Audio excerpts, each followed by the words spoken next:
प्यारे स्टूडेंट, स्वागत है आपके परिवार निराला स्टडी पर। तो प्यारे बच्चों, आज आप लोग को हम सिखाएंगे 3 टॉपिक। वो 3 टॉपिक क्या है, बिल्कुल सिंपल से आप पहले ध्यान से सुनिए। एक तो है योगात्मक अभिक्रिया, एक है आपका प्रतिस्थापन अभिक्रिया, और एक आपका जो है, ठीक है, एक आपका और एक रिएक्शन है। बिल्कुल आपको योगात्मक हो गया, प्रतिस्थापन हो गया, और एक है हम लोग का क्या, विलोपन अभिक्रिया। ये तीनों अभिक्रिया अगर आप अच्छे से सीख लेते हैं तो बिल्कुल आपको इंटर तक जितना भी रिएक्शन आएगा बिल्कुल आप सिंपल से क्या करेंगे, बना लेंगे। ठीक है, छोटे छोटे कंसेप्ट से। तो आइए सबसे पहले हम लोग प्रतिस्थापन अभिक्रिया को देखते हैं। प्रतिस्थापन अभिक्रिया यानी सब्स्टिट्यूशन रिएक्शन, यानी सब्स्टिट्यूशन रिएक्शन इसे हम लोग बोलते हैं इंग्लिश में। बिल्कुल आपको सिंपल से क्या करना है, ध्यान से समझना है। देखिए, इस सबसे पहले इसका डिफिनेशन आप समझ लीजिए। यह वह अभिक्रिया है जिसमें किसी यौगिक में कोई परमाणु या समूह दूसरे परमाणु या समूह से इस प्रकार प्रतिस्थापित है कि यौगिक की आंतरिक रचना में कोई परिवर्तन नहीं होता है। यानी यौगिक बोलिए या यौगिक भी बोला जाता है, यौगिक की आंतरिक संरचना में कोई परिवर्तन नहीं होता है। ठीक है, सिंपल से इसको ध्यान रखना है। प्रतिस्थापन, प्रतिस्थापन के मतलब इसके नाम से ही आपको पता चल रहा है कि ये क्या करेगा कि एक तत्व को या एक अणु को या एक परमाणु को ये क्या करेगा, एक जगह से दूसरी जगह हटा देगा। जैसे कि आप बिल्कुल एक जानते होंगे, एक 10 क्लास का रिएक्शन है आपको, ठीक है। जैसे हम लोग जानते हैं कि ये कॉपर सल्फेट है, ध्यान से गौर से समझिए। पहले कॉपर सल्फेट है, और कॉपर सल्फेट के विलयन में अगर हमने क्या किया, जिंक को डाल दिया। तो जैसे ही हम लोग जिंक को डालेंगे ना, तो जिंक को डालेंगे तो ये जिंक जो होता है अधिक क्रियाशील होता है। तो इसमें से क्या करेगा, यहां से कॉपर को क्या कर देगा, विस्थापित कर देगा, हटा देगा, और वहां पर अपना स्थान क्या करेगा, ग्रहण कर लेगा। तो ये हो जाएगा आपका जिंक सल्फेट, और कॉपर हो जाएगा क्या, अलग हो जाएगा।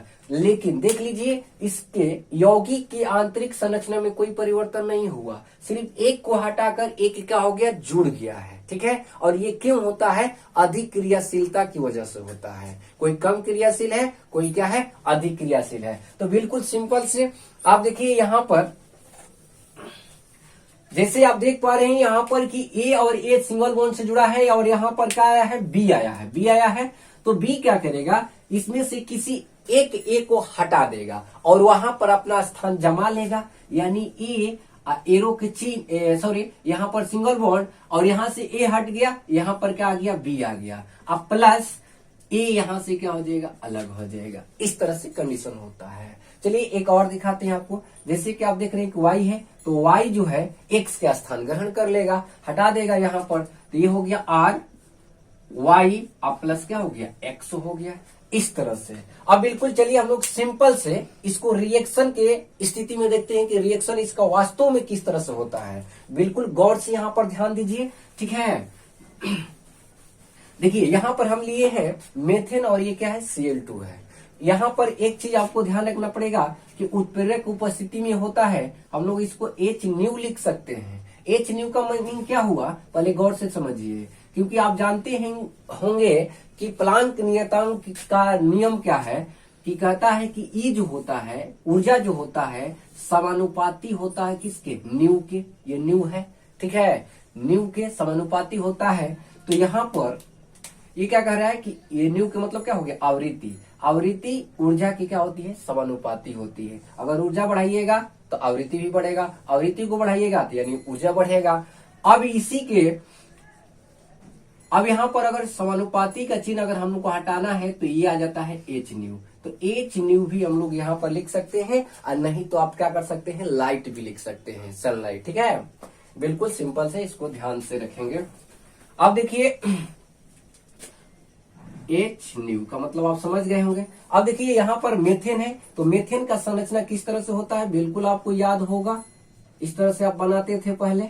देखिए मेथेन हो गया, अब प्लस यहाँ पर Cl2 है, तो Cl2 के मतलब का सिंगल, Cl जो है वो क्या होता है, सिंगल बॉन्ड बनाता है। तो सिंगल बॉन्ड बना लिया, एरो का चिन्ह, यहाँ पर हम लोग लिख देंगे H न्यू। अब देखिए होगा क्या, ये यहां से ये एक नेगेटिव पार्ट होता है और इसमें हाइड्रोजन जो होता है आपका क्या होता है, पॉजिटिव पार्ट होता है। अब ये पॉजिटिव ये नेगेटिव के साथ क्या हो जाएगा, बाहर निकल जाएगा। यानी मेरी कहने का मतलब है कि ये H जो है एक Cl के साथ बाहर निकलेगा, तो एक Cl के बाहर निकलेगा साथ, तो क्या होगा, HCl आपका हो जाएगा। बिल्कुल सिंपल सा, ध्यान से देखेंगे। अब देखिए, क्या ये भी Cl एक H को निकलेगा? नहीं, क्योंकि यहाँ पर तो अब तो खाली हो गया, H निकल गया तो खाली हो गया, तो यहाँ पर Cl ये वाला जाकर क्या हो जाएगा, जुड़ जाएगा। तो यहाँ पर बिल्कुल आप सिंपल से देखिए, यहाँ पर 3 गो है हाइड्रोजन, एक कार्बन, तो CH3, और यहाँ पर Cl क्या हो जाएगा आपका, जुड़ जाएगा। ठीक है, बिल्कुल सिंपल से। अब आइए हम लोग यहाँ पर आते हैं। इसी तरह का क्वेश्चन दिया है आपको 2 नंबर, 1 नंबर हो गया हम लोग का ऊपर। अब देखिए दूसरे क्वेश्चन में हम लोग चलते हैं, तो यहाँ पर सिंपल से इसका संरचना बनाएंगे हम लोग।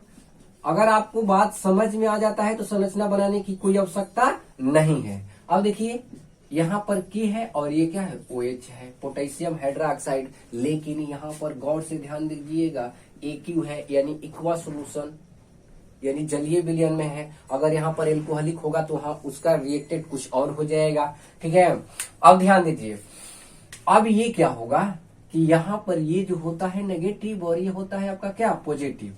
तो ये क्या करेगा, Cl जो है पोटेशियम के साथ अभिक्रिया कर लेगा। तो पोटेशियम के साथ अभिक्रिया किया तो क्या हो गया, यानी KCl। अब देखिए इसके आंतरिक रचना में कोई परिवर्तन नहीं हो रहा है, सिर्फ यहाँ से K जो है Cl के साथ बाहर हो रहा है, और यहाँ पर आपका OH क्या हो जाएगा, आकर जुड़ जाएगा। बिल्कुल सिंपल से आपको ध्यान रखना है। तो ये हो जाएगा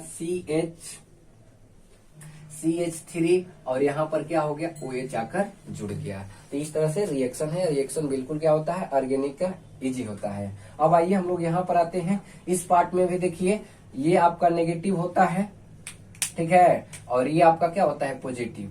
तो ये सोडियम इस क्लोरीन के साथ बाहर निकलेगा, तो ये क्या हो जाएगा आपका, बिल्कुल सिंपल से, यानी NaCl नमक बन जाएगा।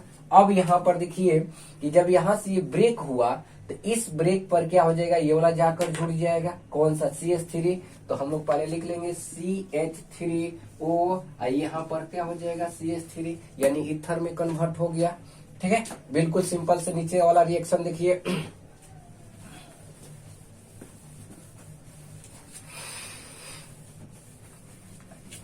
देखिए अब यहाँ पर सवाल बनता है कि यहाँ पर आप देख पा रहे हैं कि क्या है हम लोग का, यहाँ पर क्या है, यानी कार्बन ऑक्सीजन है और ये क्या है, क्लोरीन है।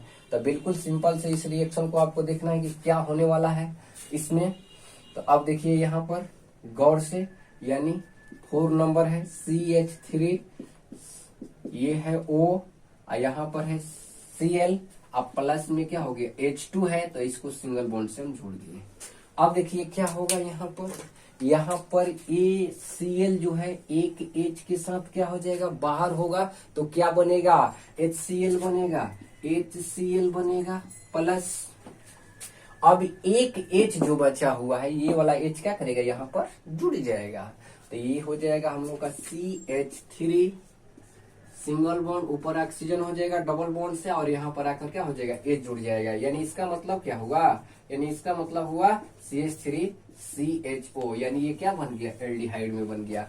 तो प्रतिस्थापन अभिक्रिया बिल्कुल बच्चों क्या है, एकदम सिंपल से है कि एक का स्थान हटाकर दूसरा वहां पर क्या करता है, जुड़ जाता है। यही है क्या, प्रतिस्थापन अभिक्रिया। लेकिन यहाँ पर देख पा रहे हैं आप कि ये जो है PD और बेरियम सल्फेट है, इसका काम क्या है, यहाँ पर इसको भी आप समझ लेंगे। इसका काम ये है कि ये अभिक्रिया को पूरा करा देता है, रेट ऑफ रिएक्शन को इसको क्या करता है, बढ़ा देता है, नहीं तो इसको बहुत से समय लग जाएगा। तो ये एरो के चिन्ह पर आपको क्या करना है, लिखना है। ठीक है, तो चलिए हम लोग उम्मीद करते हैं कि ये सारी बातें आप लोग समझ गए होंगे प्रतिस्थापन अभिक्रिया में, और इसको आप लोग क्या करना है, नोट कर लेना है। अब आइए हम लोग आते हैं योगात्मक अभिक्रिया। अब देखिए योगात्मक अभिक्रिया का हम लोग एडिशन रिएक्शन बोलते हैं, इंग्लिश में क्या बोलते हैं, एडिशन रिएक्शन। इसके नाम से ही आपको पता चल रहा होगा बिल्कुल कि ये क्या होगा, कि जुड़ेगा, योगात्मक यानी जुड़ जाएगा। ठीक है, तो जुड़ेगा कैसे, ये आपको बिल्कुल सिंपल से ध्यान रखना है। तो पहले आप इसका परिभाषा देख लीजिए। ठीक है, और इसको एक और नाम से जाना जाता है, इसको संकलन भी कहा जाता है। क्या कहा जाता है, संकलन। संकलन कहते हैं इसे, ठीक है। योगात्मक को क्या बोलते हैं, संकलन भी बोल देते हैं। यह वह अभिक्रिया है जिसमें समान अथवा असमान पदार्थों के अणु आपस में संयोग करके केवल एक प्रतिफल या एक उत्पाद देते हैं। नए पदार्थ को योगात्मक प्रतिफल कहते हैं तथा आपको ध्यान रखना है इसमें ये अभिक्रिया एल्कीन यानी डबल बॉन्ड इस तरह से आपको देगी, ठीक है। एल्कीन या आपको ट्रिपल बॉन्ड दे देगी, ट्रिपल बॉन्ड रहेगा इसमें एल्काइन में। और एक कार्बोनिल का क्या होता है, इस तरह का, इस बार भी आया था आपको एग्जाम में कि कार्बोनिल पर पूछा था का संकरण पूछा था कार्बोनिल में। तो ये कार्बोनिल से दो चीज बनता है, या तो ये कीटोन बन सकता है या तो आपका क्या बन सकता है, एल्डिहाइड बच्चों बन सकता है, ठीक है। दो ये फॉर्म में जाता है कीटोन।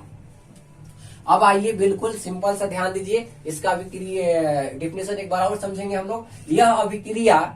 यह वह अभिक्रिया है जिसमें समान अथवा असमान पदार्थों के अणु आपस में संयोग करके, आपस में संयोग करेगा, संयोग के मतलब क्या, जुड़ेगा। जैसे मान लीजिए ये पेन है और एक कॉपी है, तो आपस में क्या हो गया, जुड़ गया, यानी संयोग हो गया इसका, ठीक है। करके केवल एक प्रतिफल देते हैं, यानी एक निर्माण होगा। नए पदार्थ को योगात्मक यानी संकलन प्रतिफल भी कहते हैं, क्योंकि योगात्मक को क्या बोला गया है, संकलन भी बोला गया है, ठीक है। यह अभिक्रिया एल्कीन, एल्काइन एवं कार्बोनिल आदि में होती है, ये तीनों में होगी, जिनमें द्विया बंध यानी डबल बॉन्ड, यानी कार्बन कार्बन यहाँ पर क्या होगा, डबल बॉन्ड, ठीक है, या त्रिबंध होते हैं, त्रिबंध यानी कार्बन कार्बन आपका ट्रिपल बॉन्ड। आइए बिल्कुल हम सिंपल से हम लोग आपको क्या करते हैं, एग्जाम्पल दिखाते हैं। एग्जाम्पल से पहले एक यहाँ पर आप फॉर्मूला टाइप को देखेंगे। जैसे मान लीजिए ए है और ये डबल बॉन्ड से ए है, अब प्लस में यहाँ पर सिंगल बॉन्ड से बी है। अब यहाँ पर होगा क्या, गौर फरमाइए इधर, ये डबल बॉन्ड जो है ना ये ब्रेक हो जाएगा। क्यों ब्रेक होता है, क्योंकि एक आपका सिग्मा होता है और एक पाई होता है। तो सिग्मा बॉन्ड जो होता है वो क्या होता है, दुर्बल होता है पाई बॉन्ड की अपेक्षा, ठीक है। इसलिए ये वाला बॉन्ड क्या होगा, हमेशा आपको ध्यान रखना है कि संकलन एडिशन रिएक्शन में डबल बॉन्ड ही होगा, ट्रिपल बॉन्ड आएगा या कार्बोनिल ही रहेगा, तभी जाके वो क्या होगा, एवात्मक अभिक्रिया। खास पहचान इसका तीन गुण से है, एल्किन रहेगा, एल्काइन रहेगा और कार्बोनिल से ही अभिक्रिया करने के लिए कहेगा आपसे, ठीक है। ये देखिए डबल बॉन्ड आया है, तो डबल बॉन्ड जो आया है तो ये यहाँ से ब्रेक होगा तो बी अपना क्या होगा, इलेक्ट्रॉन लेकर अलग होगा। और ए में से क्या होगा, कि यहाँ पर डबल बॉन्ड है, तो डबल बॉन्ड है तो ये क्या होगा आपका सिंगल बॉन्ड में जाएगा। ध्यान दीजिए, ए हो गया, ये डबल बॉन्ड में था ना, ये क्या हो गया, ब्रेक हो गया। ब्रेक जब होगा तो ये टूट जाएगा, ऐसे निकल जाएगा, हाथ फैला लेगा। और यहाँ से बी भी क्या हुआ है, ब्रेक हो गया है, तो बी यहाँ पर आकर आपका बिल्कुल क्या हो जाएगा, जुड़ जाएगा, ठीक है। और एक चीज आपको और बता दे, अगर मान लीजिए कि ट्रिपल बॉन्ड दिया रहे तो क्या करेंगे हम लोग। अगर ट्रिपल बॉन्ड दिया रहे और यहाँ पर बी सिंगल बॉन्ड बी दिया है तो क्या कर सकते हैं।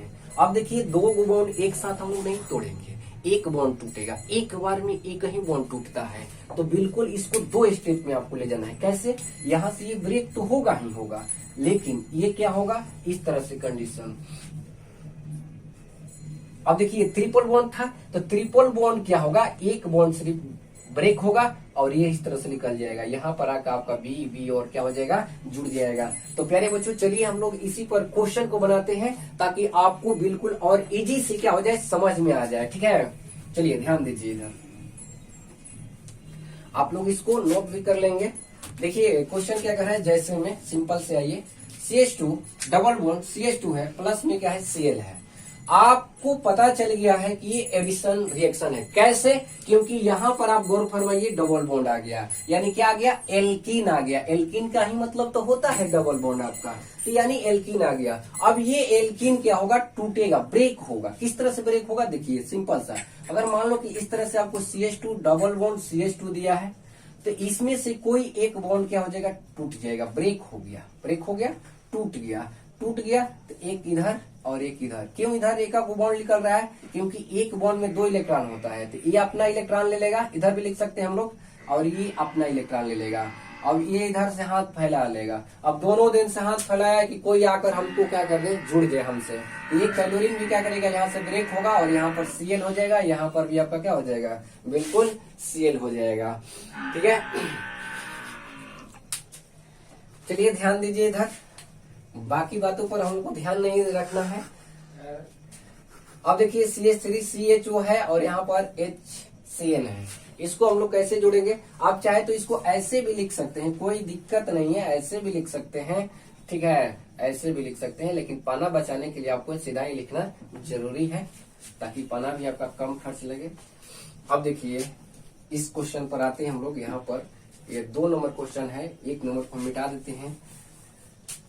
ध्यान दीजिए, 2 नंबर क्वेश्चन क्या कह रहा है, CH3 है, CH, ठीक है, CHO है, O को ऊपर ले लेते हैं, ये H है। अभी अभी आपको बताएं कि कार्बोनिल के पार्ट पर एल्डिहाइड और कीटोन आ सकता है, क्योंकि ऐसा आप पढ़े होंगे, ये आपका क्या होता है, दोनों साइड अगर R जुड़ जाए तो इससे हम लोग बोलते हैं कीटोन, लेकिन एक साइड R जुड़ा है और एक साइड अगर H जुड़ गया तो ये इसको मिला देंगे हम लोग तो क्या बनेगा, CHO बनेगा, यानी क्या बन गया, एल्डिहाइड।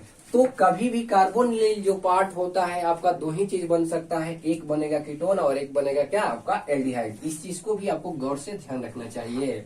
आइए यहाँ पर हम लोग क्वेश्चन पर सीधे चलते हैं। अब देखिए प्लस में यहाँ पर क्या है, H सिंगल बॉन्ड CN है, ठीक है। अब ये देखिए डबल बॉन्ड क्या होगा, ब्रेक होगा। यहाँ पर डबल बॉन्ड कभी भी बताया गया है कि ये ब्रेक होगा आपका डबल बॉन्ड, तो डबल बॉन्ड ब्रेक होगा तो कौन सा, देखिए CH3 single bond, double bond से ऑक्सीजन है और H है। इसी तरह से ये इधर वाला है, तो यहाँ से आपका ये डबल बॉन्ड ब्रेक हो गया। तो जब डबल बॉन्ड ब्रेक हुआ तो एक अपना इलेक्ट्रॉन कार्बन ले लिया और एक क्या किया, हाइड्रोजन ले लिया। गौर से यहाँ पर समझिए। अब देखिए यहाँ पर बात ये होता है कि हम लोग किसको कहाँ पर जोड़ेंगे, ठीक है, किसको कहाँ पर जोड़ेंगे। यहाँ से भी ये भी क्या होगा, आपका ब्रेक होगा, H अलग होगा और CN क्या होगा, अलग होगा। लेकिन यहाँ पर ये चीज आपको बिल्कुल सिंपल से ध्यान रखना है कि CN को कहाँ जोड़े और H को कहाँ जोड़े। तो आपको बिल्कुल सिंपल से बता दें कि अगर ये कार्बन वाला पार्ट है तो कार्बन पर जाकर जुड़ेगा और ये H है तो ऑक्सीजन के पास जुड़ेगा, ठीक है। आपको कभी भी ध्यान रखना है कि कार्बन वाला पार्ट कार्बन पर जुड़ना है, इसमें H और CN आए तो CN का मतलब साइनाइड होता है, और H और CN आए तो कार्बन वाले पार्ट पर ही आपको क्या करना है, कार्बन को जोड़ना है, और H वाले को कहाँ जोड़ेंगे हम लोग, ऑक्सीजन के पास जोड़ेंगे। बिल्कुल इस तरह से हो गया, आपको रिएक्शन तैयार हो गया, ठीक है। क्योंकि अभी अभी आपको पता चला ही होगा कि एडिशन रिएक्शन में मात्र एक ही प्रतिफल होता है, केवल एक उत्पाद बनता है, तो एक ही तो बन रहा है, इसमें कहाँ 2 बन रहा है। प्रतिस्थापन में आपका 2 बन सकता है, लेकिन एडिशन रिएक्शन में योगात्मक अभिक्रिया में केवल एक प्रतिफल प्राप्त होता है। तो आइए हम लोग नेक्स्ट पर चलते हैं, और खास पहचान इसमें एल्कीन, एल्काइन और कार्बोनिल रहेगा, और कार्बोनिल रहेगा तो डबल बॉन्ड, ट्रिपल बॉन्ड आपका क्या होगा, ब्रेक होगा वहां से, और वहीं पर जाकर दूसरा पार्ट क्या होता है, जुटता है। तो आइए हम लोग चलते हैं नेक्स्ट क्वेश्चन के पास।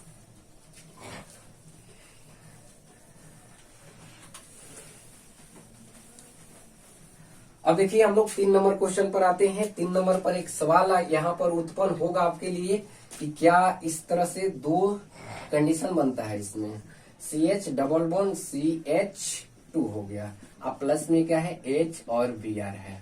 बिल्कुल गौर से ध्यान से समझना है, ठीक है।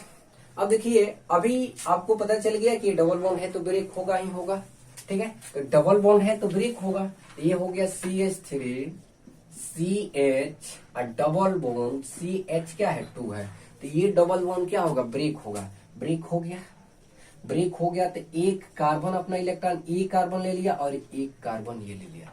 अब यहाँ पर एक सवाल उत्पन्न होगा कि यहाँ पर हाइड्रोजन की जो संख्या 1 है, यहाँ पर हाइड्रोजन की संख्या क्या है, 2 है।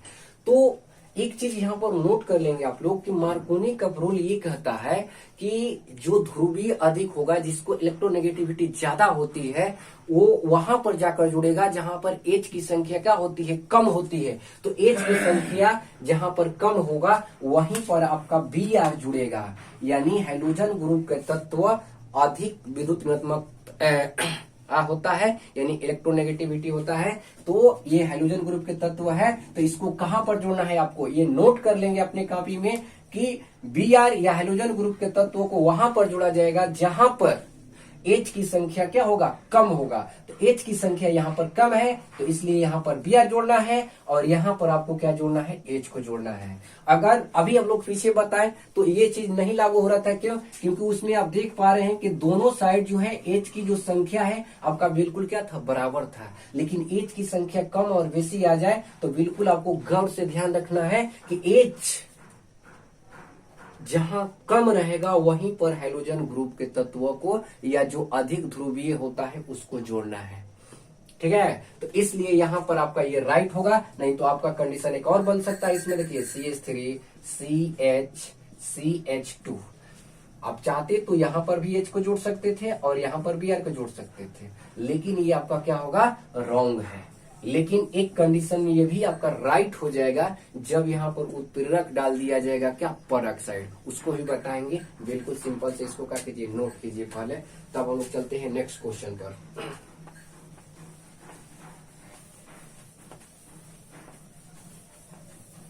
चलिए देखिए, हम लोग क्वेश्चन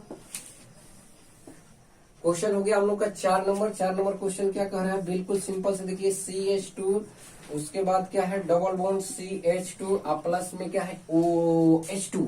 तो H2 को आप जानते हैं जब तोड़ेंगे तो ये किस तरह से होता है, H और OH होता है, दो पार्ट में कभी भी टूटता है H2। अब यहाँ पर बिल्कुल गौर से ध्यान दीजिए, ये जो है हम लोग का, ये इसमें हाइड्रोजन की संख्या क्या है, दोनों जगह बराबर है। तो इस तरह से CH2 है और डबल बॉन्ड क्या है, CH2 है। तो अब यहाँ से एक कोई बॉन्ड क्या हो जाएगा, ब्रेक हो गया, टूट गया तो एक इलेक्ट्रॉन ये अपना ले लेगा, ये कार्बन, और ये एक अपना ले लेगा। तो ये क्या करता है, इस तरह से हाथ फैला देगा। अब बिल्कुल देखिए यहाँ से भी ब्रेक होगा, जब ब्रेक होगा तो सिंपल सा यहाँ पर कहीं पर आप जोड़ सकते हैं, क्योंकि H हाइड्रोजन की संख्या दोनों साइड में क्या है, बराबर है। यहाँ पर भी 2 हाइड्रोजन, यहाँ पर भी 2 हाइड्रोजन।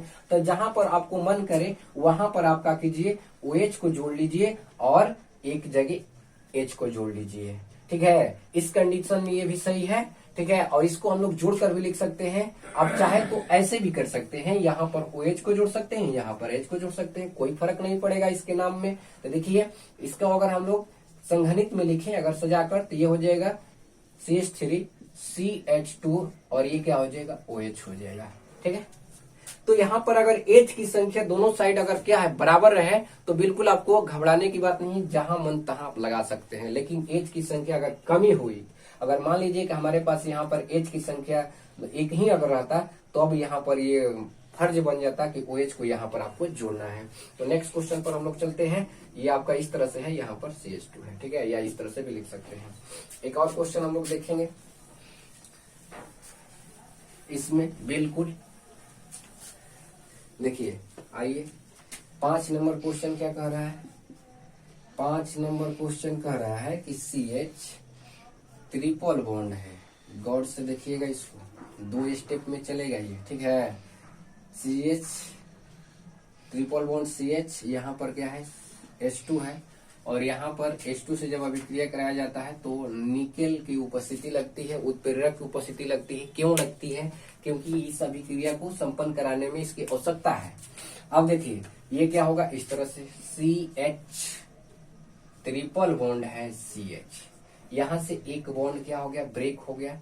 अब ब्रेक हो गया तो ये 2 H है, तो एक H यहाँ पर जोड़ दीजिए और एक H क्या कीजिए, यहाँ पर जोड़ दीजिए। बिल्कुल सिंपल से। लेकिन ये अभी तक यहीं पर रिएक्शन रुकेगी नहीं, ये रिएक्शन एक बार और आगे जाएगी। देख लीजिएगा, आ रहा है ना। तो यहाँ पर देखिए सिंपल से, फिर हम लोग क्या करेंगे इसमें, फिर हम लोग निकेल की उपस्थिति में, ठीक है, फिर हम लोग क्या करेंगे, H2 लेंगे प्लस में। अब क्या होगा, अब देखिए यहाँ से सवाल भी बनता है, आपको बता दें यहाँ पर हम। ठीक है, आपसे पूछ सकता है एग्जामिनर कि इथाइन से आप इथिन कैसे प्राप्त करेंगे। इथिन है ये, और ये क्या है, इथाइन है। ये ट्रिपल बॉन्ड में है, ये क्या है, डबल बॉन्ड में है। इसका नाम आप जानते होंगे, इथ और YNE होगा। और इथाइन से पूछ देगा कि इथिन, इथिन को कैसे बनाएंगे। तो बनाने के लिए बिल्कुल आपको H2 लेना है, निकेल की उपस्थिति में ये बन जाएगा आपका क्या, एथिन। ठीक है।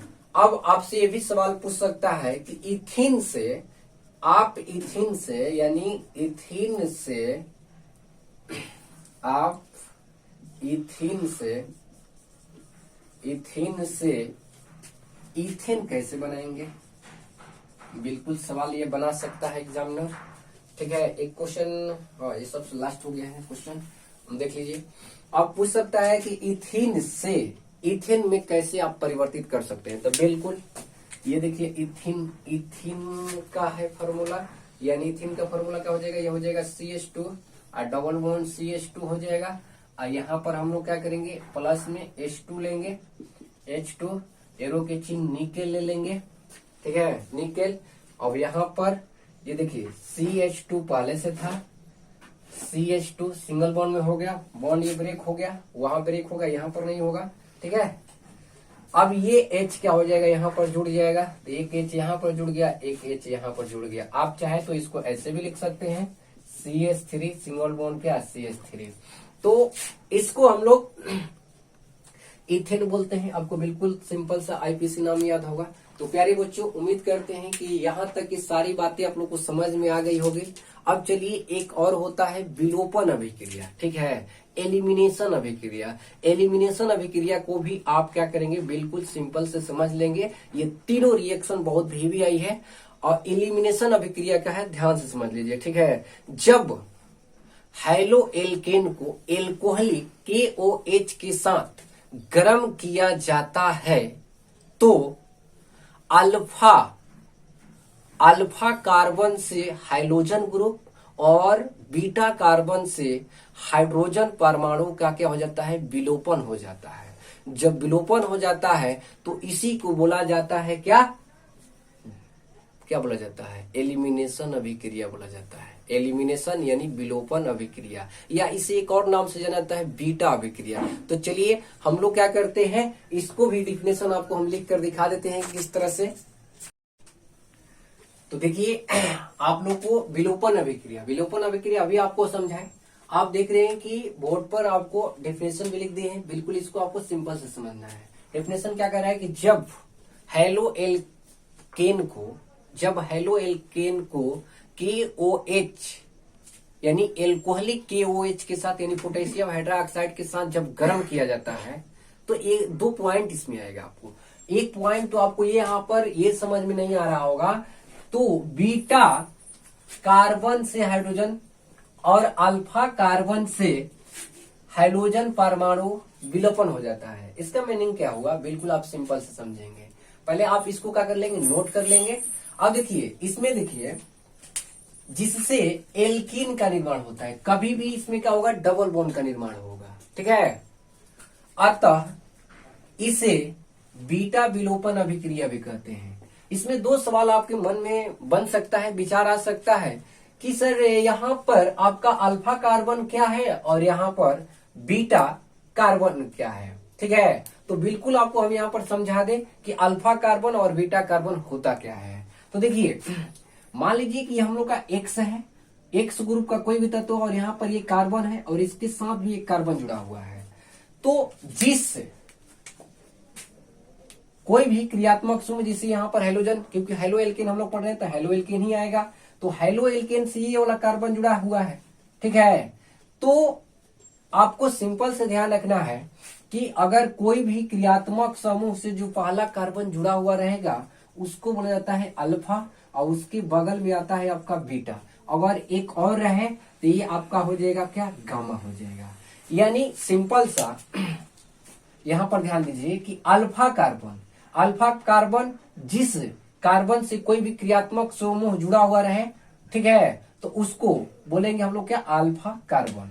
और बीटा ये कार्बन है। तो यहां पर आपको सिंपल से समझना है कि देखिए अगर मान लीजिए कि हम यहां पर COH CH2 CH3 दिए हैं।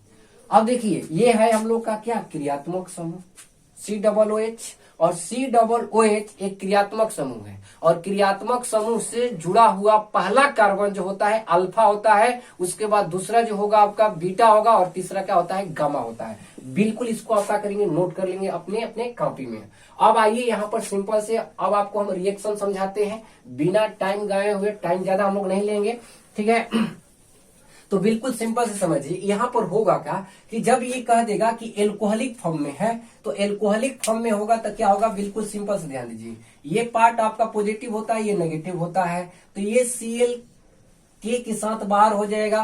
तो बिल्कुल आपको समझ में आ रहा है कि K और Cl मिल जाएगा आपस में, तो पोटेशियम क्लोराइड बन जाएगा, KCl बन जाएगा। बिल्कुल ध्यान रखेंगे, क्या बनेगा, KCl बनेगा। प्लस अब यहाँ पर एक चीज और ध्यान रखना है आपको, क्या ध्यान रखना है कि यहाँ पर ध्यान दीजिए गौर से, इसको संरचना पहले हम आपको बना देते हैं ताकि बिल्कुल आपको समझ में आ जाए, यही वाला क्वेश्चन का है। तो यहाँ पर देखिए, ठीक है, एल्कोहलिक फॉर्म में है। अब ये होगा क्या, ये कह क्या रहा है, यहाँ पर कह रहा है कि तो बीटा कार्बन से हाइड्रोजन, बीटा कार्बन कौन है, तो देखिए ये है हाइड्रोजन ग्रुप का तत्व यानी क्रियात्मक समूह, और इससे जुड़ा हुआ ये कार्बन जो होगा आपका अल्फा होगा, और ये होगा आपका क्या, बीटा होगा। बिल्कुल सिंपल से ध्यान रखेंगे। तो बीटा कार्बन से, यानी बीटा कार्बन ये है, तो बीटा कार्बन से ये H जो है इस OH के साथ निकल जाएगा, विलोपन हो जाएगा। तो विलोपन हो जाएगा तो क्या बनेगा, आपका बन जाएगा H2। ध्यान दीजिए, हो क्या। अब देखिए ये के एक Cl के साथ, अभी यहां पर कह रहे हैं कि अल्फा कार्बन से हाइड्रोजन परमाणु, कौन परमाणु, हाइड्रोजन, तो हाइड्रोजन ये है, तो अल्फा कार्बन से जुड़ा है, तो ये विलोपन हो जाएगा, यहाँ से क्या हो जाएगा, निकल जाएगा, निकल कर किसके साथ जाएगा, के साथ जाएगा, तो ये क्या हो जाएगा, KCl हो जाएगा। ठीक है, सिंपल सा। अब देखिए, अब यहाँ पर आपका क्या क्या बचा है, इस कार्बन पर 2 हाइड्रोजन और इस कार्बन पर सिर्फ बिल्कुल सा क्या 2 कार्बन बचा, हाइड्रोजन बचा है, तो ये हो जाएगा CH2 और डबल बॉन्ड हो जाएगा आपका CH2। कैसे डबल बॉन्ड आ गया, तो एक यहां से निकला हाइड्रोजन और इसमें से निकल रहा था आपका क्या, हाइड्रोजन परमाणु, तो ये दोनों आपस में क्या हो जाएगा, मिल जाएगा। अनपेयर इलेक्ट्रॉन जो होता है पेयरिंग कर लेगा। बिल्कुल सिंपल से आप समझेंगे, ठीक है। तो ये हो गया ना, एल्किन बन गया, एल्किन का निर्माण हो गया, यानी डबल बॉन्ड आ गया तो क्या हो गया, एल्किन हो गया। अब आइए, बिल्कुल ये रिएक्शन जो है 2 नंबर है, बहुत वेरी वेरी इंपोर्टेंट है। ये किस तरह से होगा, आप इसको भी बिल्कुल सिंपल से देख लीजिए। अब देखिए यहां से किस तरह से होगा, यहां बिल्कुल आपको समझना है स्ट्रक्चर के साथ, H H H, यहां पर H हो गया, ये H, और यहां पर आपका क्या है, OH, यही है ना। अब देखिए यही रिएक्शन को आपको हम यहां पर समझा कर लिखेंगे। तो देखिए ये OH जो है, ये OH एक बीटा हाइड्रोजन को लेकर बाहर निकलेगा, तो H और OH कभी भी मिलता है तो आपका क्या बनेगा, जल बनेगा, H2O। ठीक है, H2O। अब यहां से ये निकल गया, ये यहां से निकल गया, तो इस कार्बन पर 2 हाइड्रोजन, इस कार्बन पर 2 हाइड्रोजन, यानी ये हो गया आपका CH2 और सिंगल बॉन्ड CH2, और यहां से एक निकला तो एक इलेक्ट्रॉन इसका, इस कार्बन का, और यहां से एक H निकल गया तो इसका, ये दोनों मिलकर एक क्या हो गया, बॉन्ड का निर्माण हो गया, तो क्या हो गया, एल्किन हो गया। लेकिन इसको आपको ध्यान रखना है कि 170 डिग्री सेल्सियस पर गर्म करना है, और कॉन्सेंट्रेशन यानी सांद्र की उपस्थिति क्या होना चाहिए, सल्फ्यूरिक अम्ल होना चाहिए। तो प्यारे बच्चों, उम्मीद करते हैं कि ये सारी बातें आप लोग को समझ में आ गई होगी। तो अगर ये वीडियो आप लोग को अच्छा लगे तो लाइक कीजिए, ठीक है, और चैनल को सब्सक्राइब कर लीजिए, और अपने दोस्तों को भी शेयर कीजिए, रेगुलर शेयर कीजिए, ताकि आप लोग के लिए ही क्या किया जा रहा है, मेहनत किया जा रहा है। तो चलिए आज का क्लास हम लोग सेशन यहीं पर समाप्त करते हैं, तब तक के लिए धन्यवाद।